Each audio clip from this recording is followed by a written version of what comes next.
Malcontent News is a team of journalists, activists, and researchers with three key missions. A commitment to show an unfiltered view of the before, during, and after of key events, live, as it happens. To defend the First Amendment using our rights of a free press. And to amplify the voices of underrepresented individuals including Black, Indigenous, persons of color, and the LGBTQIA+ community. Our team is committed to seeking equality for all and holding those in power accountable.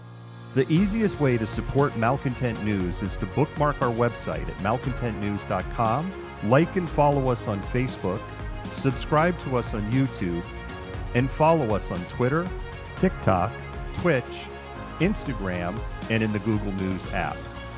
To provide financial support, you can become a patron, make a one-time donation through Venmo, or link your Twitch account to your Amazon Prime account and use your free subscription to subscribe to Malcontent News. Thank you for supporting independent journalism and for being a malcontent.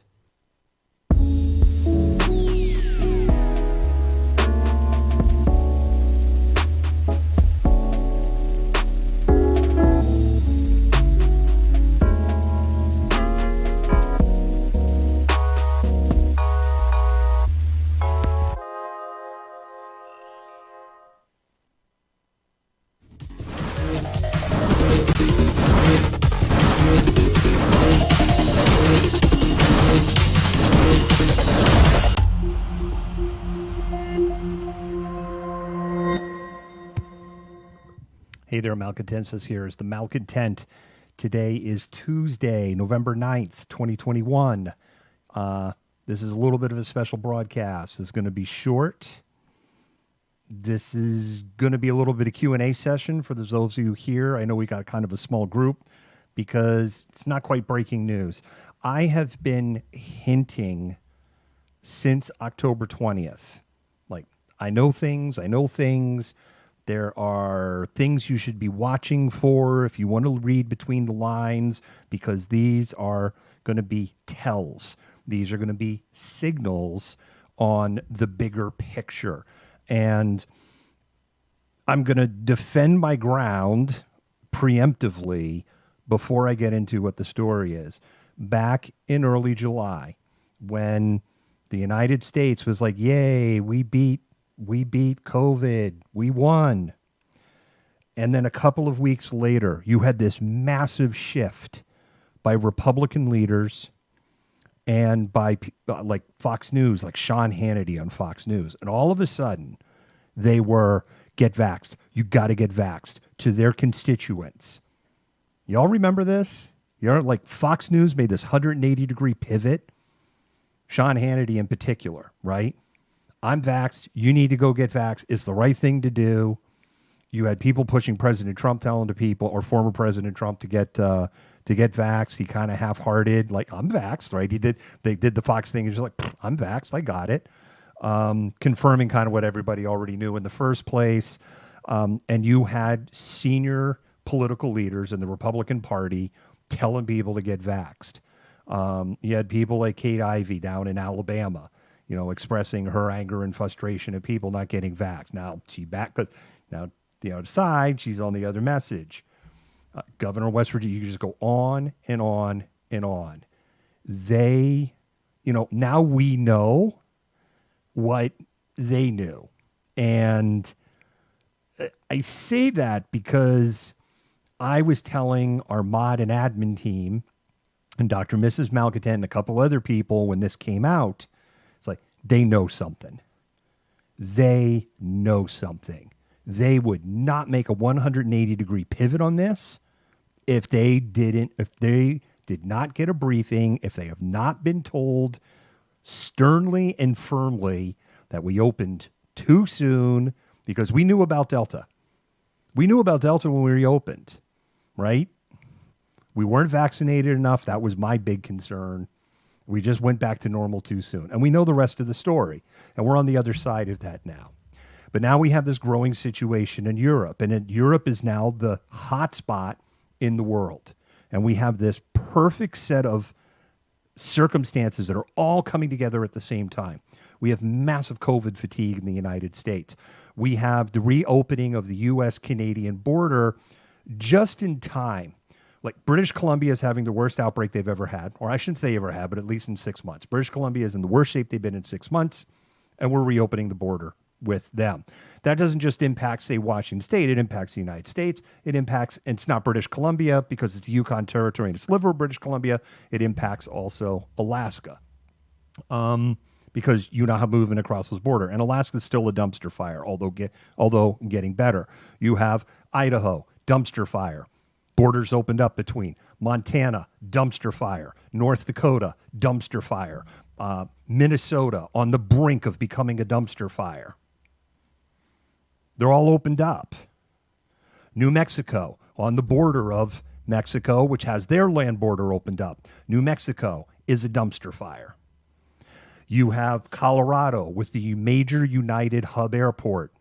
They're in crisis standards of care. Dumpster fire. I could just go on and on and on. And we've opened up this travel, and we have Thanksgiving in a little more than 2 weeks away. So everyone's going to be going over the river and through the woods to Grandma's house. And then right at the same, you got Hanukkah, Christmas, New Year's, Kwanzaa is in there. Orthodox Christmas. Then you have, for different cultures represent, right, because you have the Gregorian calendar, New Year's, which is December 31, January 1. You have other calendars that recognize other New Years those are hitting in January and early February. We have this big, long period where everyone's going to be traveling. And people, funny, I see, I remember, and people are burned out. And now here's the other thing that I can talk about, because this is the thing I've been tap dancing around. Because one, I didn't want to be alarmist.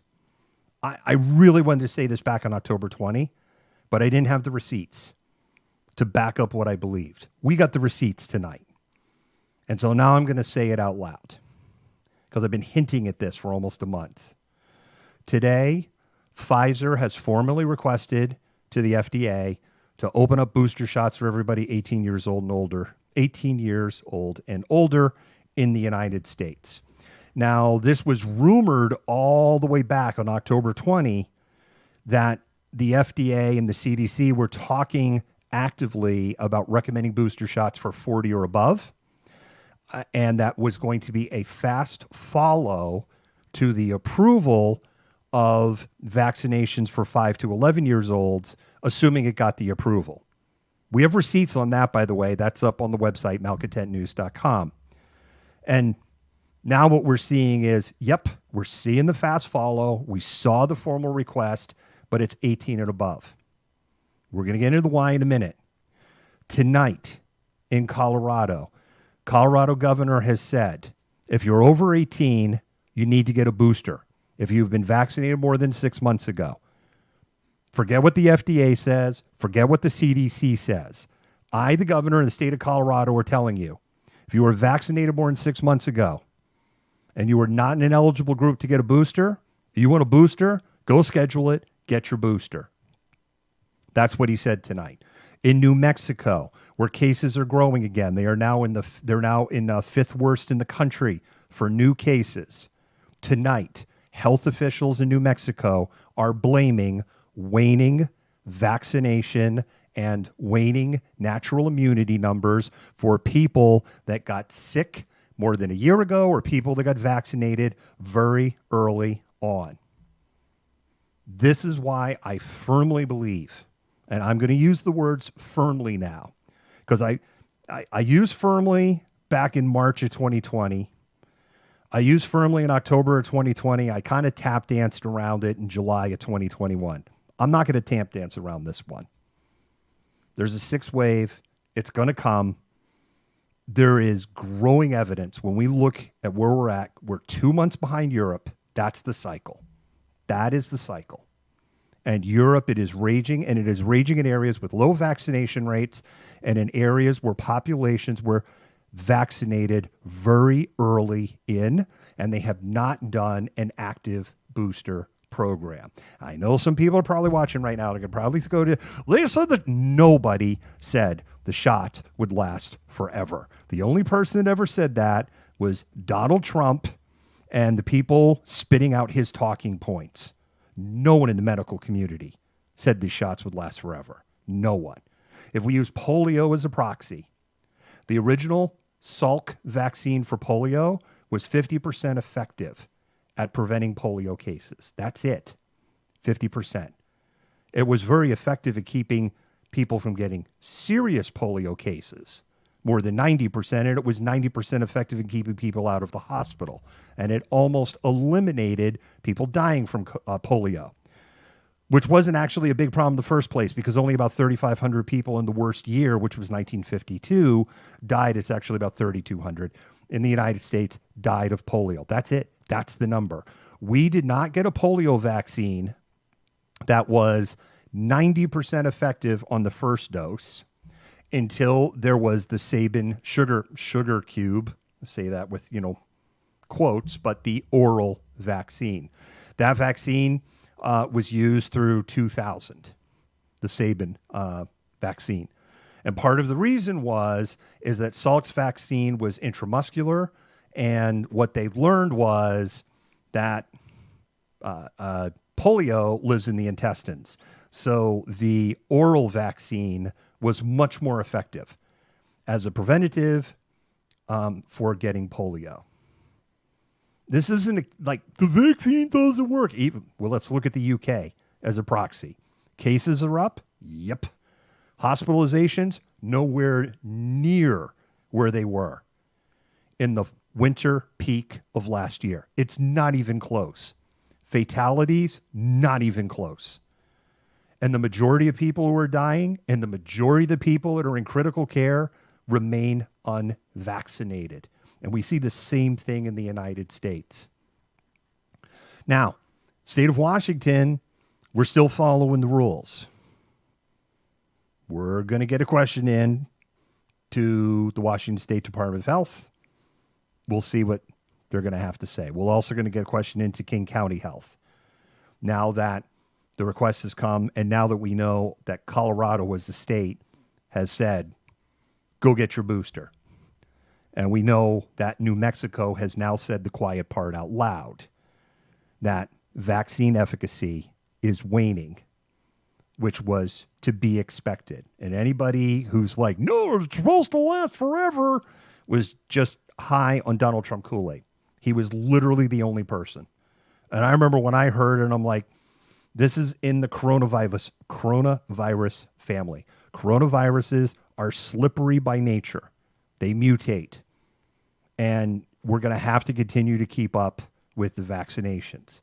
It is a miracle of science that we were able to get it, because quite frankly, I was very skeptical we would get a vaccine at all. I was very skeptical because of the nature of coronaviruses. I felt we were going to be chasing ghosts.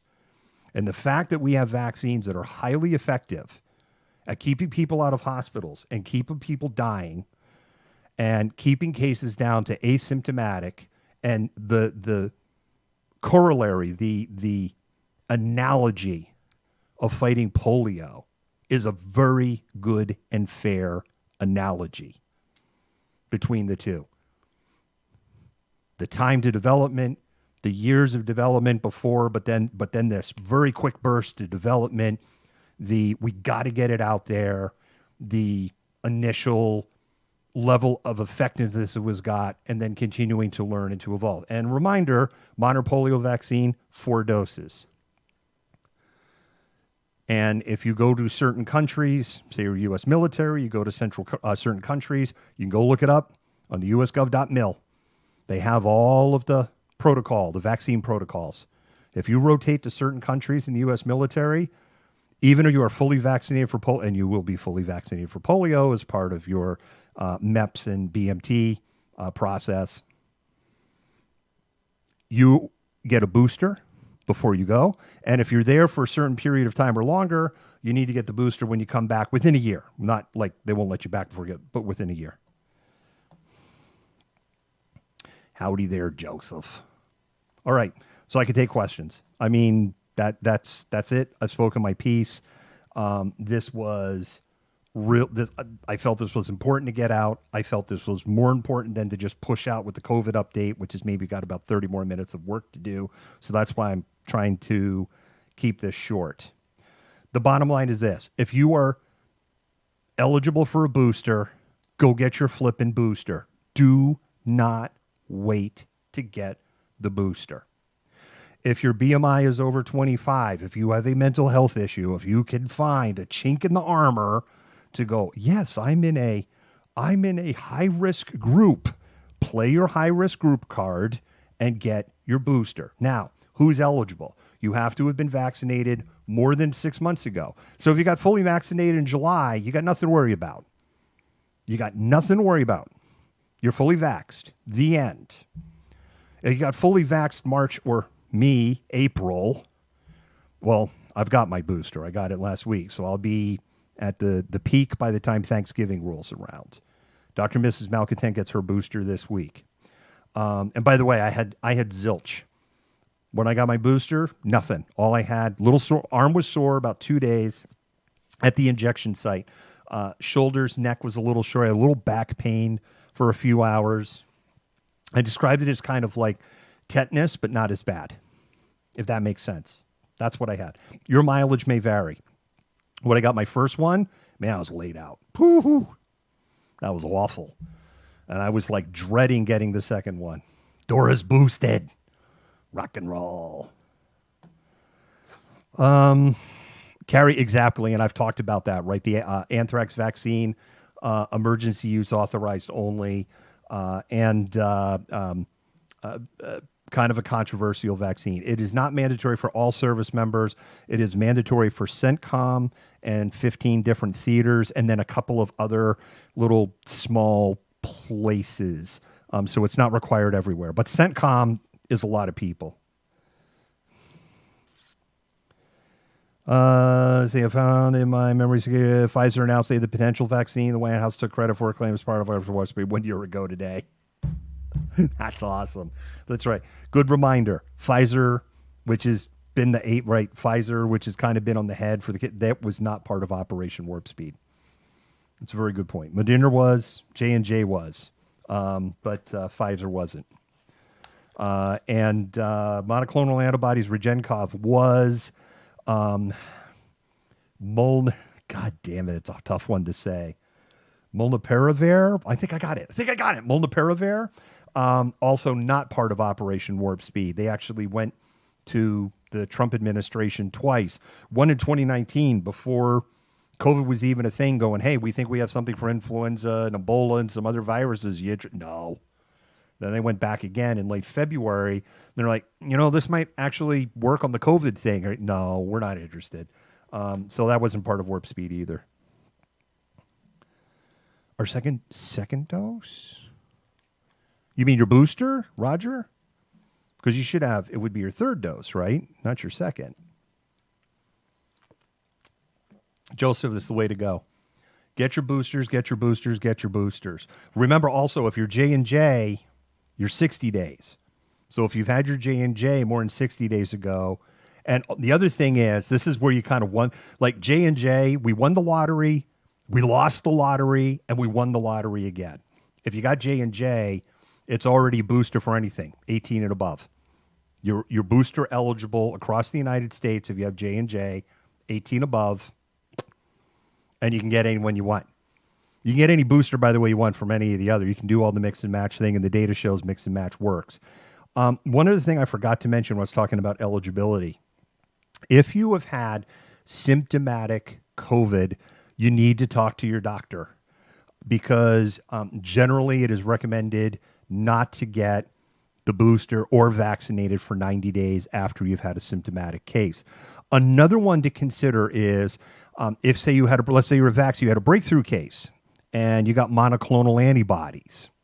There is growing evidence, well, there isn't growing evidence, there's a whole study that's out at this point that indicates that monoclonal antibodies kind of acts like, I say this in air quotes, it acts like a vaccine. It's not a vaccine, but it acts like a vaccine. And it appears that the monoclonal antibodies are providing 6 to 8 months of protection after getting the monoclonal antibodies.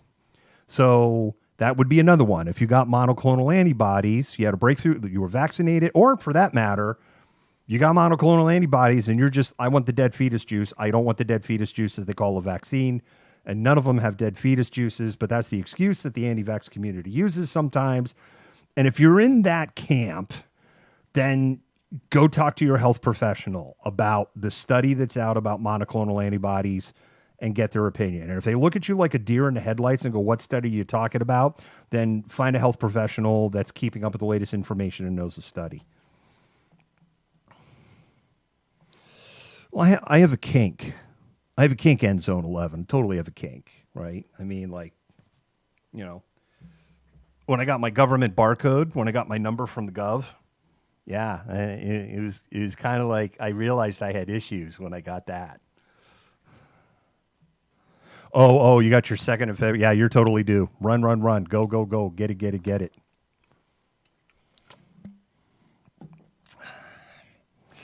End zone 11. We have so many delights to show you. So many delights. Bring on the Cenobites. See, we need a Cenobite button. Rex, that is a really good question. So the answer is it depends. If it's Pfizer or J&J, yes. If it's the Moderna booster, then you get a half dose. You do not get a full dose because they found that the half dose provided the same amount of protection as the full dose.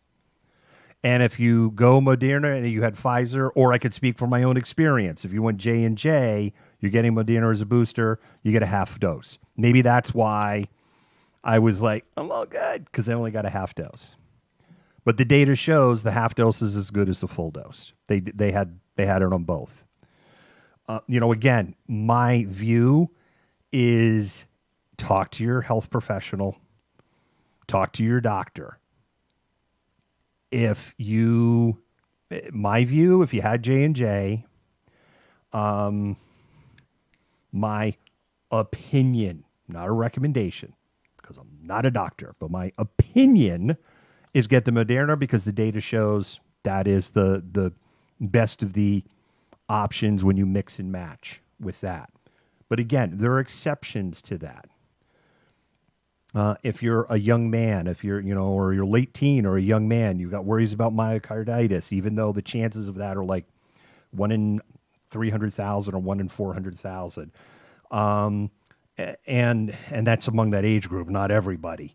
But if that's a worry that you have, or you have a predisposition potentially to it, you have a history of heart disease, you have a high BMI, you've got, known issues on yourself, then go talk to your doctor, because the doctor might say, you know what, you want the J&J booster. Yeah, you know what, we just, because if you get it, it's not going to be good because of these other comorbidity issues that you have, or family history that you have, or genetics that you have. And they may say, you know what, yeah, get the J&J. And I've also said on the for people who are women, and have the J&J, particularly if you're a woman and you're using oral contraceptives, you have a history of low platelets, or a history or a family history of blood clots. You should really, really talk to your family health professional or your OBGYN, or if you're working on fertility, or fertility specialist, and get their opinion on if you should go J&J or if you should go with the mRNAs. So, latest info is tainted. Sometimes I feel I want to run away. I want to get away.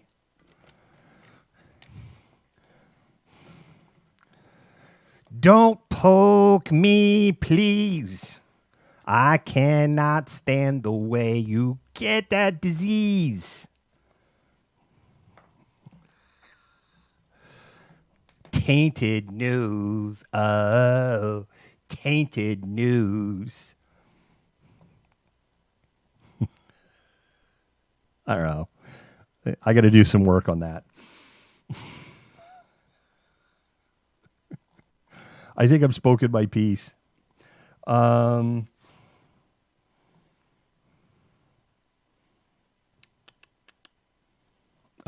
just holding here for a few seconds to see if anybody has questions, and I'm going to finish the COVID update and go to bed.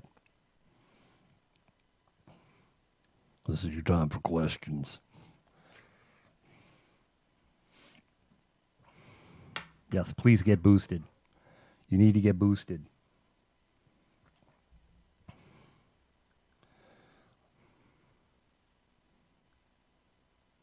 I was actually looking for something on here. If you haven't been on TikTok lately and you're on the right side of TikTok, there is a dude, he done fafoed. He went after like 3 of the biggest content creators on TikTok yesterday. And he went like on, people have a Twitter storm, like Donald Trump, and he get upset and he do like 50 tweets in 2 hours. This guy might have officially done the first TikTok storm. He did 20 yesterday, all obsessing over this one person. And that was on one account. He has sock puppet accounts and he did stuff on the other ones at the same time. So much of it's just like, this is all just TikTok today. Is this guy getting duetted and just shredded? It's a great distraction. Latest info is we're still waiting to hear how that info is tainted. Tainted news. Don't touch me, please. I cannot stand the way you breathe.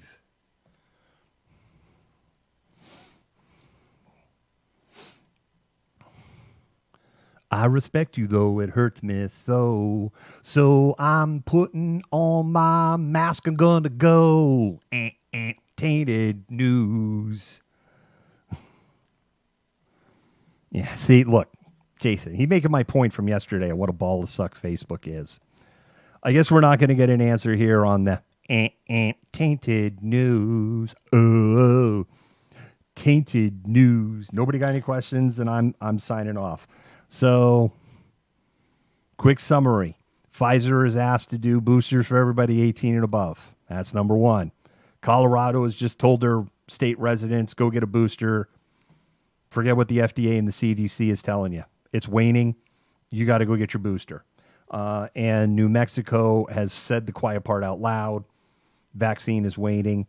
And my belief is this combination of Delta Vu 21, which is now 12%. That was a little bit encouraging to see the curve slowing down. But my view is Delta Vu 21 in UK is going to spread more because of the lifting of the air travel restrictions, both from the United States, Canada, Mexico, and the UK itself. But the UK took a bunch of countries off their red list. This is all happening at the same time while Europe is starting a really big surge. And right at the same time as Christmas and the holidays, right at the same time that the people in the northern states are getting ready to turn into mole people and go and decide. And we know from last year that COVID likes inside. And we know that we know it cuts both ways. We know that COVID goes up in the south in the summer because it likes the inside. It likes that's where it spreads. So when everybody's inside in the air conditioning, it goes up in the south. And everybody's inside in the warm heated air, it goes up in the north. And we're going to see that. I do not think that we are going to see, when I say there's a 6th wave, when I say there's a spike, I do not believe that we are going to see something like we just finished.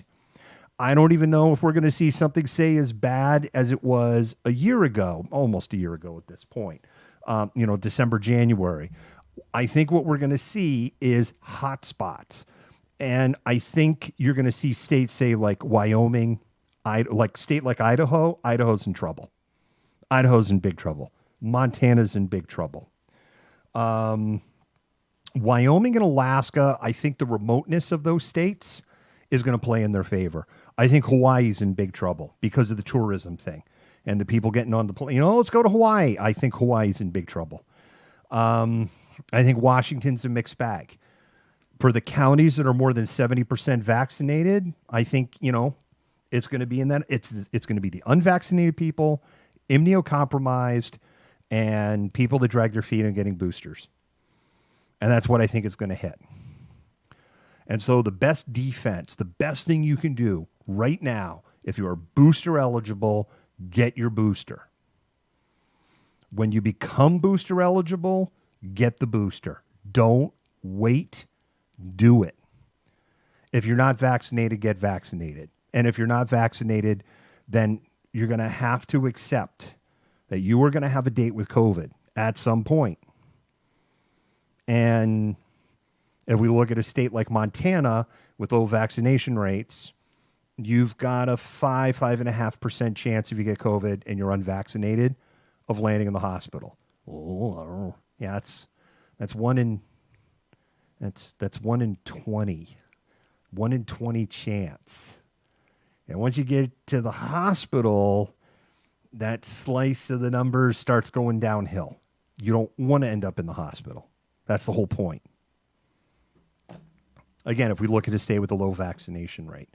So I don't think that the reason I don't think that we're going to see something is that's the European data right now, like out of the UK, supports that. They have high vaccination rate, but they have reliance on the AstraZeneca vaccine, which has not proven to be super effective against Delta compared to J&J and the mRNA vaccines. AstraZeneca is a viral vector like the Johnson & Johnson vaccine. So they're seeing an increase there. But what they're not seeing, if you look at the data, is the huge spike in hospitalizations. They are not seeing a huge spike in deaths. The line is almost flat when you look at deaths for the size and the number of the cases that they're having. And the reason for that isn't because of miracle upon miracles. Delta just doesn't make people sick. It's because so many people are vaccinated. The people that are landing continue to land in the hospital by a percentage, and the people who are dying are by a larger group, especially the people dying, are unvaccinated or immunocompromised or elderly with multiple comorbidities. Get your flippin' vax. If your kid's 5 to 11, get them back. That's a tough one right now. I'm going to walk that back. It's not that I'm like, you shouldn't get your kids vax. I know people can't get appointments. There's tons of frustration because there is such huge demand, which is amazing. Thank you, Washington. There's huge demand. Here's my recommendation. If you have a kid who's 5 to 11 years old, you can't find a vaccine for them, look in red areas. Try to make an appointment in Marysville, or try to make an appointment in Monroe, or, head south in the other direction. Look in the red areas. That's how I was able to get vaccinated on April 18th. It was practically walk-in. I went up to Smoky Point. It was I had to make an appointment, made my appointment. I went in, there was like nobody there. It's like a walk-in. So that can be a strategy. If you're looking to get your kid that first dose, look for areas where people voted red, and then just consider taking the drive there. And I don't know, just, do it in the morning, make it fun, get some nice breakfast somewhere or something. So that's it. Joy, it is very sad. I do. CJ, that's a good question. 12-9. I have no insight. Like, you've asked me my question, I'm giving you my opinion, and my opinion is yes. My opinion is this Pfizer will get approved quickly. Obviously, they've submitted it on Tuesday, and we have federal holiday on Thursday. Not going to be approved. My bet it's approved before. I will be surprised if it's not approved before Thanksgiving. I don't know if I should say that. I'll be surprised if it is not on up for committee vote and they give us a firm date before the end of November. It's just tough. The federal government's losing. I say a day. They're kind of losing a day in it because a ton of people typically, it's falling on a Thursday. There's a ton of people taking that Friday off. So the federal government's kind of losing a day and a half-ish. And then we've got Thanksgiving on a fast follow for that. But I'll be really, really surprised if this is not on the docket to discuss. And I think they're going to recommend the protocol. They have to. Again, looking at what's going on in Colorado, looking at what New Mexico has now said the quiet part out loud. And California's been kind of doing Governor Newsom's been kind of tap dancing around it. And I think what you're going to start to see is some of these other states are going to start saying the quiet part out loud. They need to. And then, of course, what's interesting, I'll close with this. I guess Joe Biden was right. Because if you remember, it was Joe Biden wanting to make boosters for all. So why did Biden want to make boosters for all at, towards the end of the summer? Because I'm sure somebody was telling him he needs to make boosters for all because here's the data that we're seeing. Is what I think. I don't think he just yanked it out of his ass. He's not the kind of guy. He does not come across as the kind of guy that just yanks stuff out of his ass. Well, boosters for all because why? Because that's why.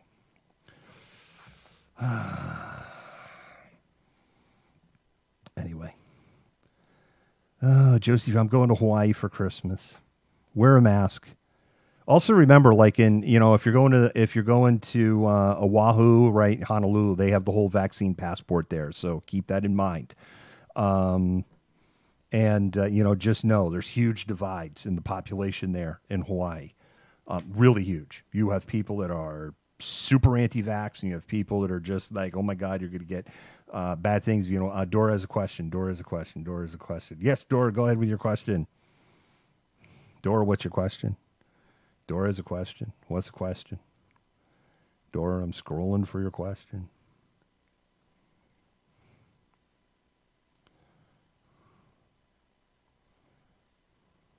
Dora said she was, I'm like, I don't see your question.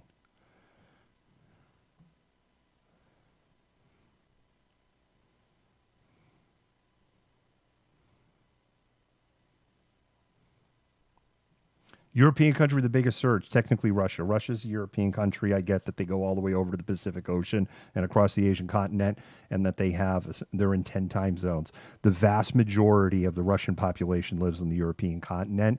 Right? They live in the western part of Russia, Moscow, St. Petersburg, that's all that area. So right now we're looking at countries, Bulgaria, Romania, Bosnia-Herzegovina, Croatia, Finland is actually not doing very good. Greece has got record number of cases right now. Ukraine is on the brink of record numbers of cases. Bosnia is not Bosnia. I've already said Bosnia.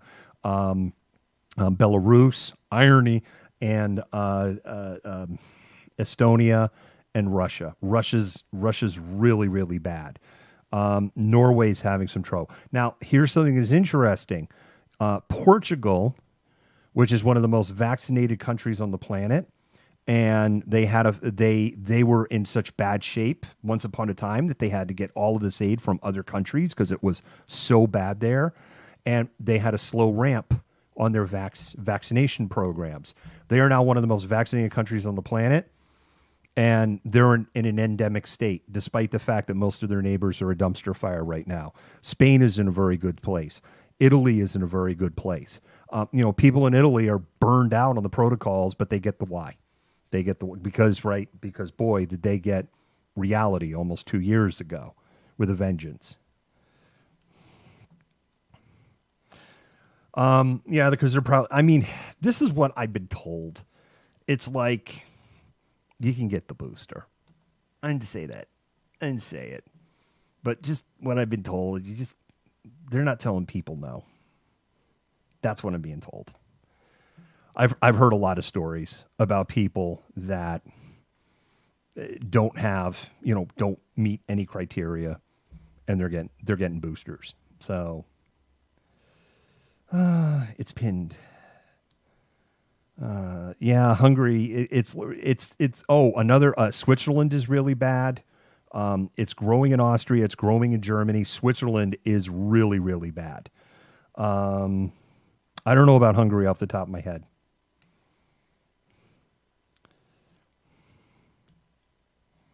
Apparently, there's a big lag before I see the chat. I believe it's Russia. Like it depends. You know, when you say highest number, it's like because there's so many different ways that you can slice and dice that. So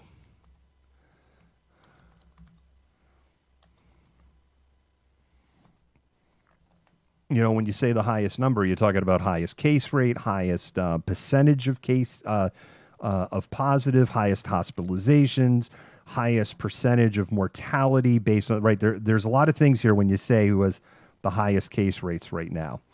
So I'm just looking here.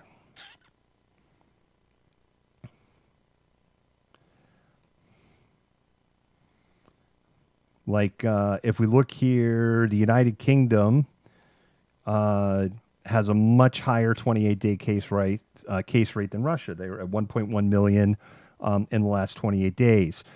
Russia is reporting 1 million in the last 28 days, but we know Russia's cooking the books. So how accurate is that number?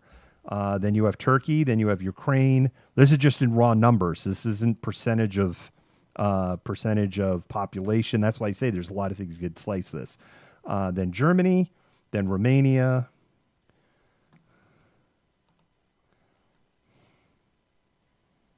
Oh, wait a minute. This isn't what I wanted to see. What did I do? What did I do? There we go. I said Romania.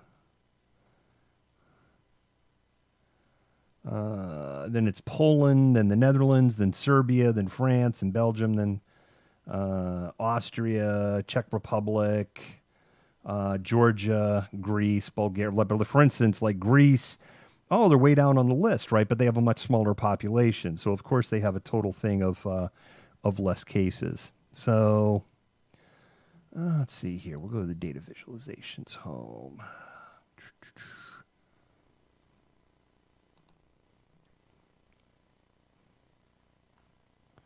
Yeah, that don't tell me nothing. That don't tell me nothing. Stand by. I'm looking up data for you. I can't see your questions, by the way, while I'm looking at the data.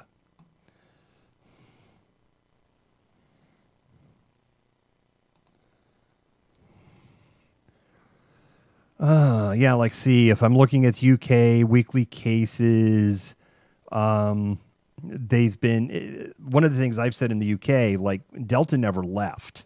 They just backed off way too soon. But if you look at say, the number of deaths, it's nothing compared to their two prior spikes. If I look at Russia, their weekly case rate is off the chart. Their weekly death rate is off the chart. Their hospitalization rate is off the chart.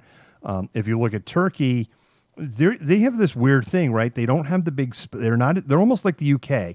They don't have a spike as big as their prior big two spikes, but they've just basically been in this Delta thing. But their death numbers are almost on par with some of their worst spikes. Ukraine is off the chart across the board. Just off the chart. I'm looking at the countries right now. Germany, new case rate. Germany looks a lot like UK. Germany's new case rate off the friggin' chart. But their death and hospitalization numbers are very, very low. This is what a country that was highly vaccinated but has waning efficacy. This is what that looks like. Looking at Romania. Romania's on the other side. So they've had a huge spike in cases. That spike is starting to go off, but now what they're seeing is the big spike of death because death is a trailing indicator. Let's look at Poland. Poland is just starting. They got a big spike. It is just starting to go up, and deaths are starting to go up with that. But it looks like that surge is just starting there. Let's look at the Netherlands. Huge surge, almost as big as they have ever had right now.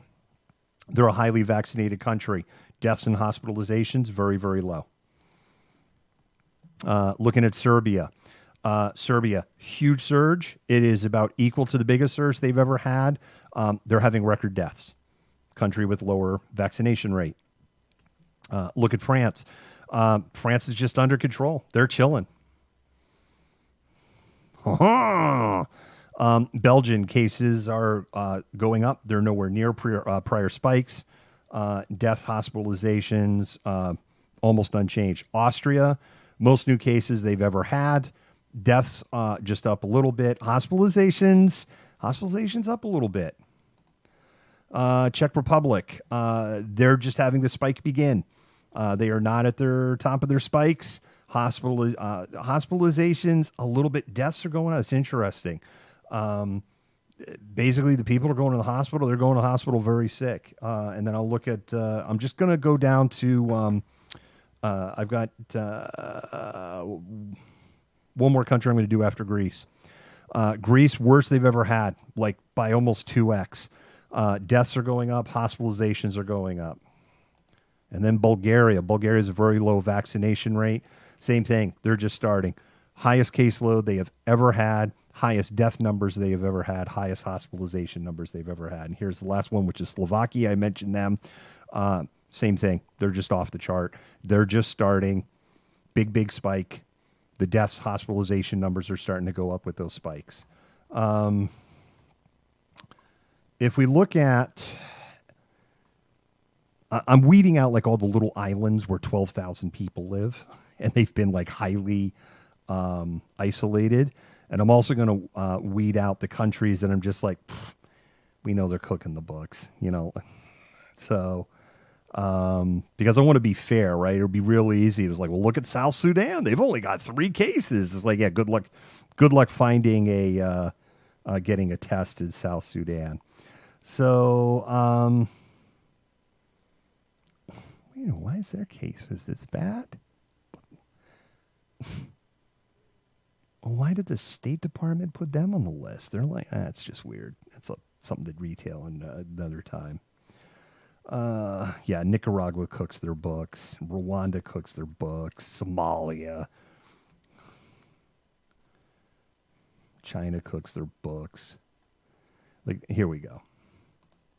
United Arab Emirates. One of the most vaccinated, if not the most vaccinated country on the planet. Major hub airport, right? One of the biggest hub airports in the world. Millions of people pass through the UAE. Right? Big time travel hub. Their case, they have like nothing. Their case rate is all the way at the bottom. Number of people, the deaths, it's the lowest it has ever been.